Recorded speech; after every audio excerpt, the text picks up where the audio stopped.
Mrs. Pig's Bulk Buy by Mary Raynor.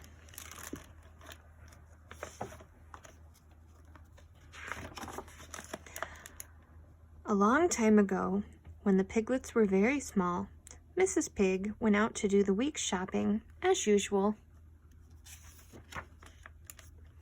She left Sorrel and Byrony and Hilary and Sarah and Cindy and Toby and Alan and William and Benjamin and Garth at home with their father.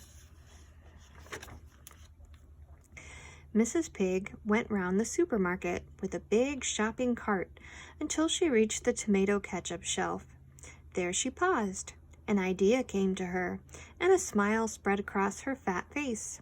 She put 6 enormous jars of ketchup into the cart and went on with the rest of the shopping.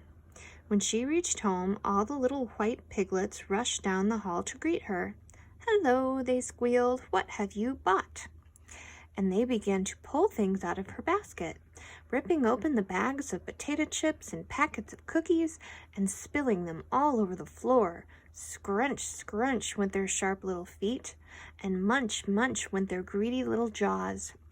"Leave those things alone," said Mrs. Pig, cuffing them away with her hard trotters and picking up what was left of the potato chips. She went into the kitchen and put the food away carefully in the cupboard. She placed the 6 jars of tomato ketchup on a high shelf and gave a little chuckle. Usually, whatever she cooked for the children, they would be sure to ask for tomato ketchup on it. They had it on all the usual things, such as egg and French fries, but that was not all. They also spread it on their toast in the mornings, mixed it with their salad at dinner time, and poured it on their bread at tea, and sloshed it all over their scrambled egg at supper. Mrs. Pig had been in despair. No matter how carefully she flavored the stews or spiced the puddings, the piglets always squealed for tomato ketchup. She had always tried to stop them from having it and make one bottle last a week, but it was always gobbled up by Monday, and then the piglets would grumble until she went to the supermarket again. But things will be different soon, thought Mother Pig happily. She reached down one of the big jars and emptied it into a huge soup tureen. Then she set it on the table and laid the places for dinner. Father Pig had gone out. She called up to the piglets, "Dinner's ready." There was a thunder of feet as the piglets ran downstairs and a shout of, "Wait for me," from Garth. "What are we having?" asked William Pig, and he leaned over the tureen and lifted the lid. "What's this?" "That's your dinner," said Mrs. Pig.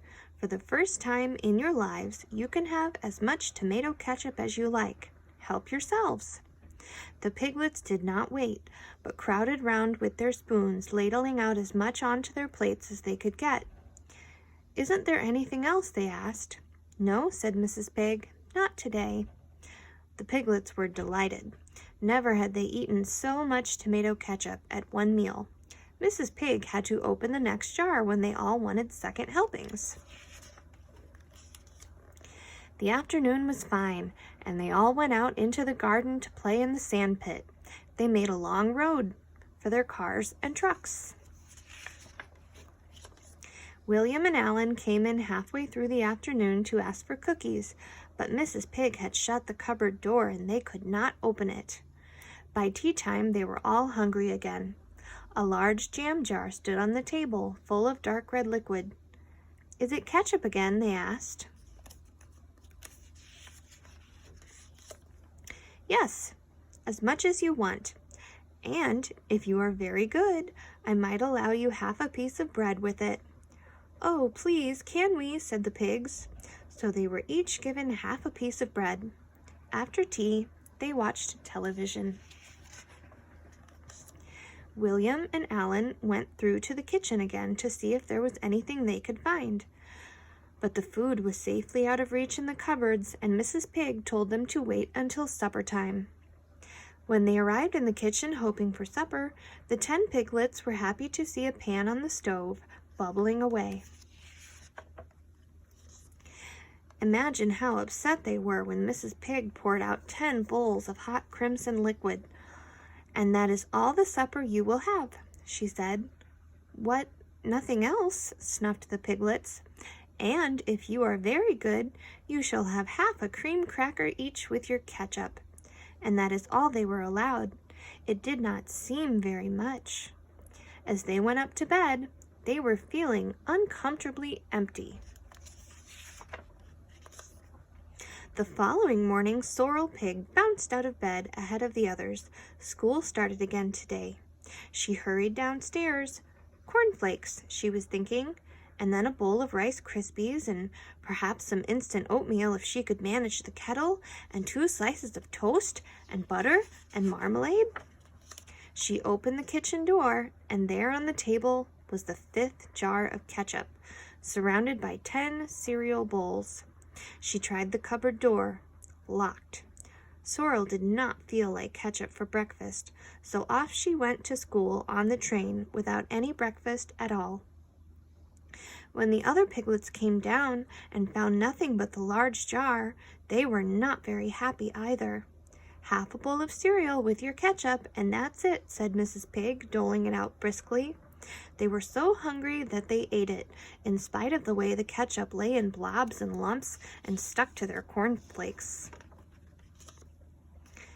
Later that day, Benjamin and Garth were given ketchup for lunch. The rest of them spent the day at school, but at dinner time they opened their packed lunches to find no potato chips, no cookies, nothing but a ketchup sandwich each.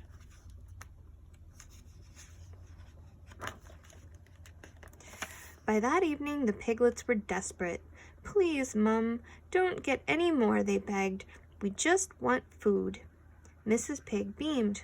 "All right, I promise, no more big jars. Perhaps an ordinary little bottle, now and then." From that day on, the 10 piglets had ketchup only on their egg and French fries. But the time when they had eaten it had done a strange thing. It had changed them all from being little white piglets into pink piglets, and all piglets have been like that ever since. The next time you see some, take a close look. You will see that under their white hair they are pink. So, be careful with that ketchup bottle, or who knows, you just might turn really bright pink yourselves. The end.